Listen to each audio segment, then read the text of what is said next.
समझ नहीं आ रहा अपने सैलरी इंक्रीमेंट का क्या करूं। बेटा इतना क्या सोच रहा है, अपने म्यूचुअल फंड्स के एसआईपी का टॉपअप करा ले। This is the right time. क्या समझ में नहीं आया।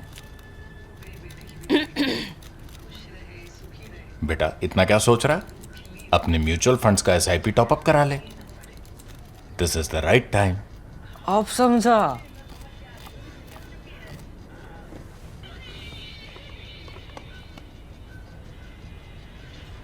Mutual fund investments are subject to market risks. Read all scheme related documents carefully. Welcome to the Worldview with Swasti, and today we are going to be discussing something very unusual. For the first time, Hindustan Aeronautics Limited, which is HAL, it has been eliminated from the India's fifth generation AMCA fighter jet program.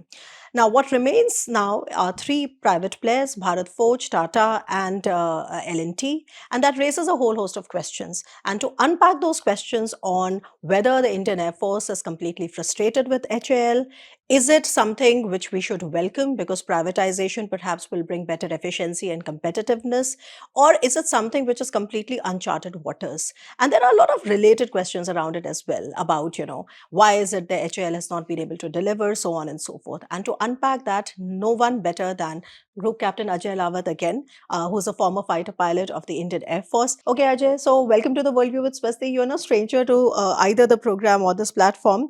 Now, quickly, why do you think something so unusual has happened? As you know, it has been doing rounds. It has also triggered a lot of very strong reactions all over the social media strategic community. So, first, the basics. How did this happen? Now, we know that a few months ago, news had come that India's Defense Ministry has, for the first ever time, opened the AMCA program to private players. And now we know that HAL is eliminated. So, first of all, let's just set the context for us. Dr. Rao, thank you for having me on the show. It's always a pleasure and a privilege. As you rightly mentioned in your opening comments, that it's important to first decipher what exactly happened before we jump into the whys and the hows of it. Mhm. So the news came out recently that in the bid to manufacture and produce India's fifth generation fighter aircraft that we call AMCA, Mhm. HAL will be kept out of the fray. Mhm. It may have come as a surprise to some, but it certainly is not an item of surprise for the Ministry of Defense that framed the QRs. When the ministry framed the QRs or the potential selection criteria for who would get to do it, Mhm. there was a clause which referred to the financial viability versus the order book. Okay. Basically, what it said is if your annual revenue and compared with the order books, if the ratio is more than 1:3, you Yeah. get 0 marks out of 100. Mm. In case of HAL, that figure is 8 times. Yeah. You know, So it's 1:8. Yes, basically, what they earn in 1 year, their pending orders are 8 times of that value. Yeah. So that was the criteria, and it was not a benign criteria. When the MOD inserted it, they had only one party in mind, that is HAL. So you mean to say that they inserted this criteria to actually get HAL out? I think yes. Okay. And should no one show up, then we could always fall back to HAL. So this should have come as no surprise. If you scan the news items, Mhm. the day this tender was floated, a couple of days later, in that week following, HAL had written to the ministry saying this is unfair. This will make it difficult for us to kind of be selected. Mhm. That was not the sole criteria. There were various other criteria, Yeah. but each criteria was given 100 marks. Yeah. So they would lose a full 100 marks out of this. Yeah. And that's so no surprise to people who matter that Mhm. HL was not nominated in this selection. This is what has happened. Okay. Now, but it also raises, in fact, it opens a Pandora's box, frankly, because while I think the Indian defense ecosystem has been trying to up the inclusion of more private players by and large, if you look at the defense acquisition procedure guidelines and reforms that have been happening over the years. So something as intrinsic and crucial as a fighter jet, that to be led completely by private players is something which also raises a lot of eyebrows, Ajay, because whether you look at Tata or Bharat Forge or L&T, while they may have done a lot of other equipment successfully, but when it comes to fighter jet, I mean, they have never really done it earlier. So there is a fair amount of criticism from quarters that say that how on earth are they going to be doing it because they've never done it. A fair point. Couple of things here. First, the need was there. I know the government has felt it for some time that HAL has been over-promising and under-delivering. Yeah. Timelines have slipped. If you once again scan the news as early as Arunachalam, even Mr. Kalam, who later became the president, Mr. Christopher, and as recent as Mr. Kamath, you look at the announcements. So if you go by the announcements, LCA Mark II would have been inducted by 2018. Yeah. Of course, not all the factors they could control, but it was generally felt by the forces as well as by the government that we need to have some kind of competition. So Right. point number one, a beginning had to be made. Okay. Two, which is the more crucial point, is how can they do something which they've never done? Yeah. So the government is aware of it. Therefore, the ADA, Aeronautical Development Agency, is the one who will shepherd the program. Okay. Would you like to tell the audiences a little bit more about ADA and its role, especially in this current scenario? So ADA is an organization that works under DRDO. Okay. Their role is specifically to design aircraft, and they were created with LCA in mind. So they are the ones who will finalize the design. In fact, CDR, which is called Critical Design Review, has already happened. The design is essentially frozen, and they will give the design to the nominated or the designated winner of this contest. They will shepherd, they will mentor, and they will handhold. So essentially, and I'm oversimplifying it here, the job of the designated partner would be copy and paste. And this is only for a few prototypes, right? So how it works is they'll be manufacturing 5 prototypes plus 1 for accelerated fatigue test. It'll be a structural model. Basically, the airframe would be there and it'll be put through static and ground test now. So essentially 6 airframes will be manufactured. The design will come from ADA. The ADA will tell them, this is the height, weight, volume, material, etc. and all that. And the designated partner will make it. Then the flights will start, the flight testing, the sensor fusion, integration of avionics and other stuff will happen. Now, when you say, but right now we have 3. So just to sort of, understand it better, what is the criteria? Has the government also laid out criteria on which out of these 3, one is going to be shortlisted? So I'm referring to the statements by the Defense Secretary. He said essentially L1. So what happened? There were 8 bidders. So out of 8, all those who could qualify have been retained. So that leaves us 3. So technically, any of these 3 are capable in the eyes of the government to take this program forward. Now, which one to choose? As I said, oversimplifying it, it's essentially copy-paste job, and I'll come up with a qualifying statement a little later. So, which one of these does it, better, cheaper, faster, safer, more accurately, is the criteria in essentially. But since that cannot be measured, they would probably go with L1. There may be a scenario they invite the L2 with say 30-40% of the order, so that there are more people engaged in the program. Right. Let me circle back to that oversimplified copy paste. Yeah. A lot of people, including Elon Musk, has said inventing something or producing something is difficult, but producing it at scale to the specification required is the harder part.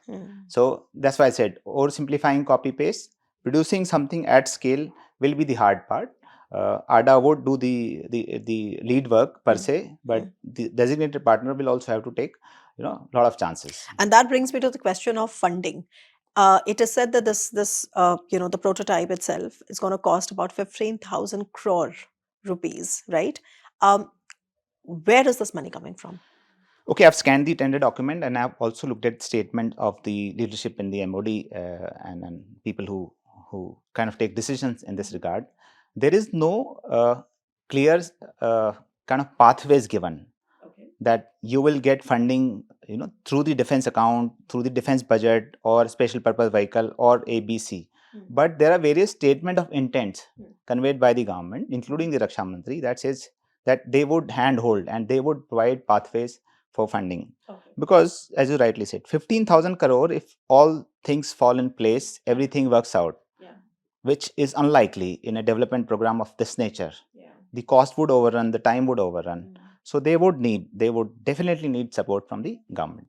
Right. And also, this is again a very interesting thing because, of course, since it's uncharted waters, of course, so we are also speculating a lot of things. But then, if this really were to go through, in the manner in which it has been conceived and the manner in which it has been conveyed by the authorities, now, don't you see these competing two different synergies where the LCA program is being steered, LCA program, and also the Prachand and the Dhruva helicopters, etc., that is going to be steered by completely by HAL, and the fifth generation AMCA is going to be steered by the private sector. So I think, to my mind, of course, it sounds like a welcome change because you can obviously have two kinds of different synergies running, and then you can also compare which one is working better. But then this is also a sea change to how India has been looking at its fighter jets, isn't it? And here I want you to also, to comment a little bit on what all is HAL doing that it is not able to deliver on time. A lot of questions there. So let me take the easy one first. Yeah. We've tried it in case of our transport aircraft C295. With Spain. Yeah, The so the Airbus gave Airbus. us the design, and Yeah. the TASL Tata Advanced Systems Limited, Yeah. they took care of the manufacture part. It's worked out. The first aeroplane is out, and more are likely to follow. Mm. So in some kind of limited sand model kind of scenario, we've seen that, given adequate opportunities, the private sector can deliver. Obviously, a fifth generation stealth fighter is a different cup of tea altogether. So it can be done. Why not HAL? Because, as I mentioned, they looked at the order book. Technically, they have their plates full. They have work for next 8-10 years in terms of new productions only. हाँ, तो बताइए ना कि हाँ. HAL का what is it that is keeping Okay, HAL so so busy? I'll have to kind of refer to the notes here. Yeah. So what do we have for HAL? Okay, they are yet to deliver 180 Mark 1A LCA fighters. Then the light combat helicopter LCH, which we call Prachand, there are 156 additional units. This is beyond the initial order, which is under production. Dhruv NG 10 for Pawan Hans. Then there is a legacy program Su-30 MKI upgrade, Upgrades. Hawk trainers, Jaguar. Okay. Little bit of pending work on Mirage upgrade and Dornier aircraft. Amongst the new ones, which are likely but almost certain, is LCA Mark 2. Yeah. The government has not placed a firm order, but they've been assured that more than 200 will be ordered, and they'll be making it. Yeah. IMRH, the India multi-role Helicopters, or yeah. more than 300 units will be produced. And then there is also the new age CATS, the combat air teaming system. Besides the maintenance, repair, and overhaul of everything that the HAL produces, every couple of years they come back to HAL. So the HAL has a lot to do. Please don't look at this rejection of HAL per se in seeing something like lack of confidence in HAL's ability. But let me just stop you here, Ajay, because of course, I mean, that was very helpful because it also gives us an understanding of, how humongous actually is the work that HAL has to deliver. And obviously it makes sense. If we really have to get our AMCAs rolling in time, perhaps it makes sense to have these experiments. But there was also some news yesterday, I'm sure you probably saw it, that again, the Indian Air Force has delayed the induction of the Mark 1A. If HAL is making it, then why is the Air Force? I mean, I'm sure there's something more to the story, right? Because HAL is saying that, okay, we are bringing it on for you, and why are you not inducting it? Okay, before I answer this question, I'll tell you a little bit of story. Okay. Yeah. The contract for first 20 IOC LCA Mark 1 was signed in March 2006, and for FOC was signed in December of 2010. Yeah. The IOC was expected in 2011 and FOC was expected in 2016. Yeah. All right, they didn't come on the specified time. In fact, 2 units are yet to be delivered. Of Mark 1? Of Mark 1. Okay. So, and why are they not delivered? 40 were ordered. We are flying 36. 2 we've lost to crashes and 2 have not been. So, these 2 aeroplanes were short of, depending on who you speak to, few items if you speak to HAL, and a lot of items, including safety critical system, if you speak to somebody in Air Force. Those aeroplanes are parked in the hangar. One of them is being used to test some modules of LCA Mark 1A.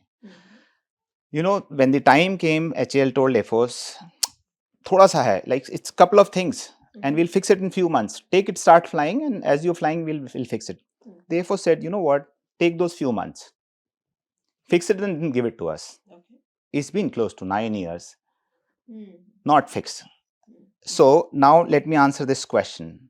Air Force will take LCA Mark 1A today evening. If the HAL says the aeroplane is ready as per the specification ordered, Air Force will put 6 pilots tomorrow morning to ferry them to the squadron. Yeah. those aeroplanes are not ready as per the specifications promised. So the HAL has made a soft approach to Air Force, saying, you know what, take it. We'll fix it by, say, May, June and all that. Okay. To which Air Force has said, Okay. you know what, fellas, let's look at it in May. If the HAL was to give these aeroplanes today, I can assure you, tomorrow morning, IAF fighter pilots, the LCA pilots will be standing on the tarmac ready to fly them to their squadrons.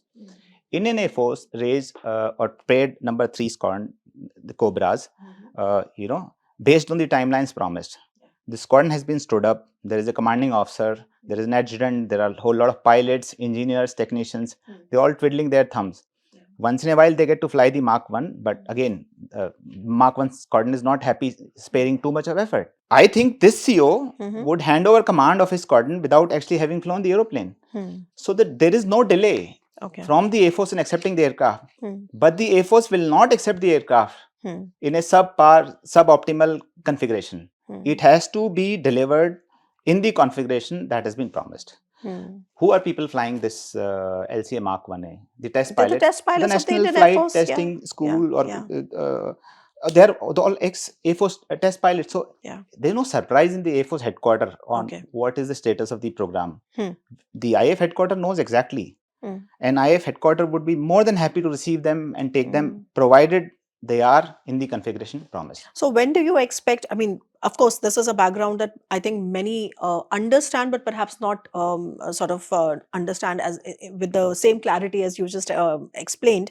Now, in that sense, I mean, how do you, reasonably expect, for example, any development on Mark 1A or any development on Mark 2 in a manner which is operational? See, there's a famous quote from the current chief sitting in an LCA cockpit, and he said, "Maja nahi aaya." It was picked up by the press. Yeah. It's been almost a year, right? Yeah. And he was promised that he'll get almost a squadron strength, kind of at least 10 aeroplane by that date. By the way, this was for the Mark 1A, Mark right? 1A And could you also tell the audiences, Air Force Chief ne kyun bola ki maza nahi aaya?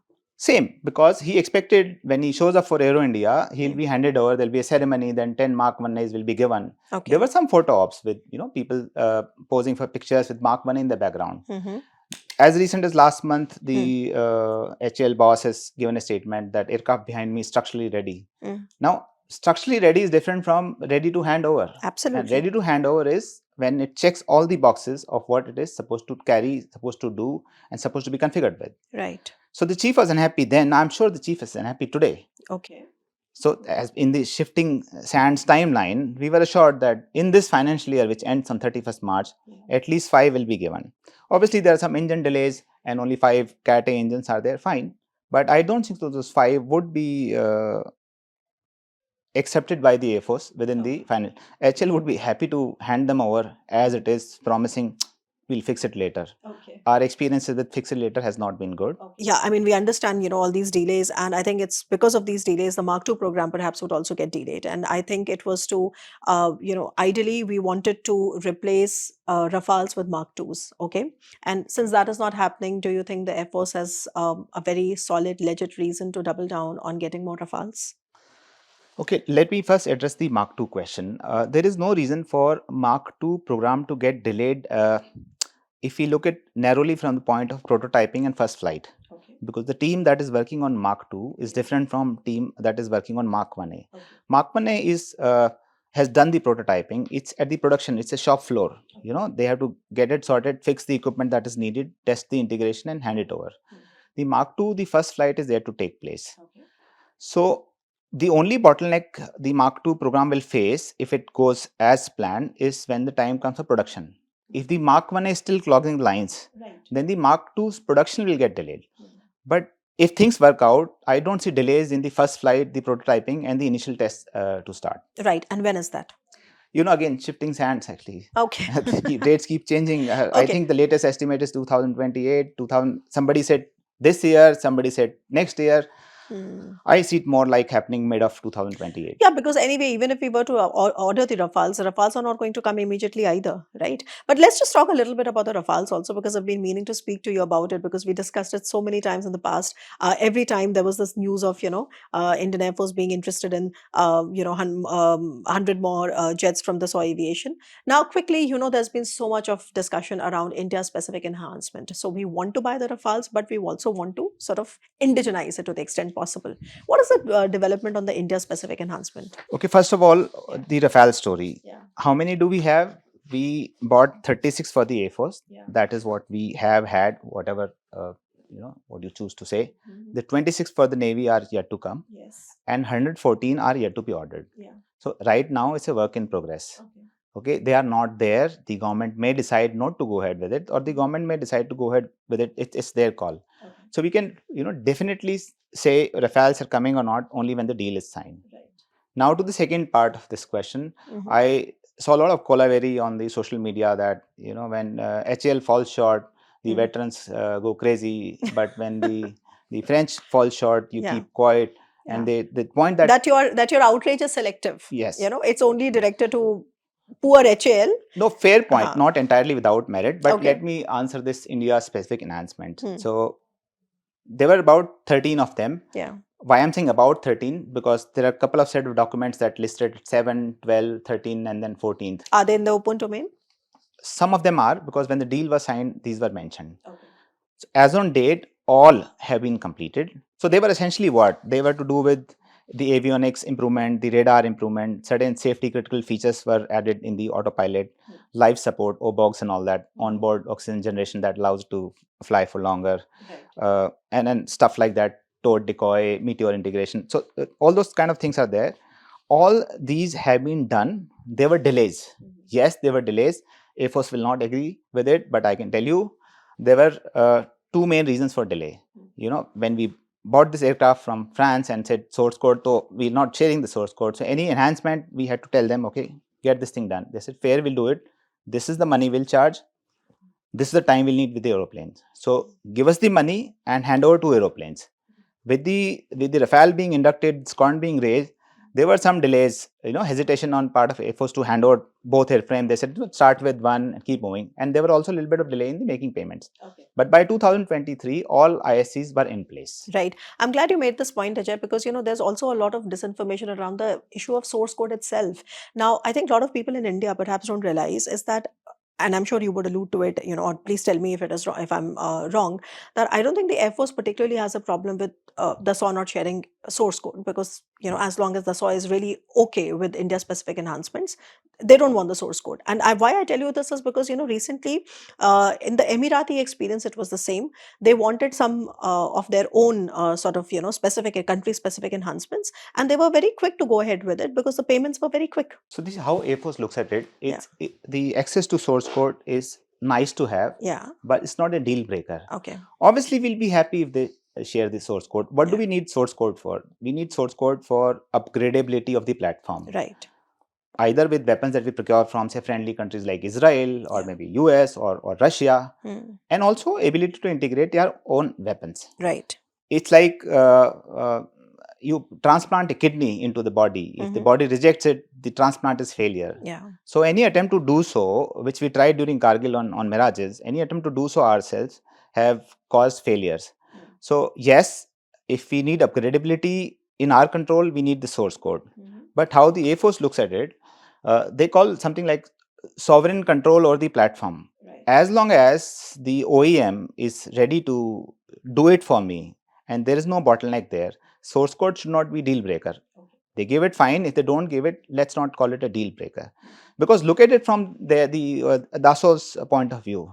If they give us the source code, they lose sovereign control over the product. They lose the IP control over the product. Right. Why would they give it at such low numbers? Right. Maybe if the numbers were large, we could negotiate hard and ask for source code. Okay. Okay. Yeah, I mean, that's a very, very interesting point, and thank you for that elaboration, Ajay. And I think, we can't really sort of conclude this discussion without looking at certain other cases. I mean, how have other countries gone ahead with this? And here I'm referring to like a private player sort of steering a 5th generation aircraft program. So I really wanted to ask you about Do we also have comparable examples from other countries such as, United States? Obviously, the countries that come to our mind is United States, China, and Pakistan, first and foremost. But you please go ahead and tell us if we have any comparable examples. Okay, let's look at our past first before Yeah. we look at how people are doing it. In our own case, HL was stood up in 1940s, and then in 1963, when we signed the bulk orders for MiG-21 local license production, the government stood up an entity called AIL, Aeronautics India Limited. Purpose was only to license build MiG-21s. There was also something called as Aircraft Manufacturing Depot, AMDs. It was an IAF unit at Kanpur. Oh, so this existed before Yes, HAL came into in being, right? 60s. Okay. And now, somewhere in 64, 63, the government decided this is not the most efficient way to do things. Right. You Put it are together. working at cross purposes, sharing of talent is difficult, different organizations, and they combine everything and they created. So this is how we did things, and then we realized there's a better way to do, kind of merge them all together, single entity, working for one purpose. Now we going, rewriting the pages again. We realize putting all your eggs in one basket is also not the best way to do things. We are creating alternate capacity. It worked in case of transport class of aircraft, C295, Airbus working with Tatas. Yeah. We're trying similar thing in fighters. Now looking at the other major global powers.